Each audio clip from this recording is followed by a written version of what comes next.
नमो नमः. आज आपण एक छान सुभाषित पाहणार आहोत की व्यक्तीला आळस नसू नये. आळस जर असेल तर एका आळसामुळे व्यक्तीचे किती मोठे नुकसान होऊ शकते. आणि म्हणूनच मराठीमध्ये पण एक म्हण सांगितले आहे की आळस हा व्यक्तीचा सर्वात मोठा शत्रू आहे. असेच सांगणारे हे एक सुभाषित आहे.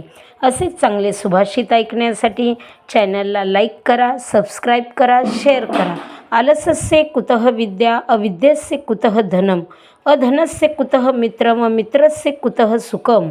आलसस्य कुतः विद्या, आळशी व्यक्तीला विद्या कुठून मिळणार. अविद्यस्य कुतः धनम, आणि विद्याच जर नसेल तर धन कुठून मिळणार. अधनस्य कुतः मित्रम, आणि आपल्याजवळ धन नसेल, पैसा नसेल तर आपल्याला मित्र कुठून मिळणार. अमित्रस्य कुतः सुखम, आणि व्यक्तीच्या आयुष्यामध्ये मित्रत्वाचं नातं खूप महत्त्वाचं असते. रक्ताचं नातं नसलं, ब्लड रिलेशन नसलं तरी ते नातं महत्त्वाचं असलं. आणि मग असा मित्रच जर आपल्या आयुष्यात नसेल तर सुख कुठून मिळणार. म्हणजे ह्या सगळ्या गोष्टी केवळ आपल्या आळसामुळे होतात. म्हणूनच ह्या सुभाषितामध्ये अलसस्य कुतः विद्या, अविद्यस्य कुतः धनम, अधनस्य कुतः मित्रम, अमित्रस्य कुतः सुखम असे सांगण्यात आले आहे. धन्यवाद.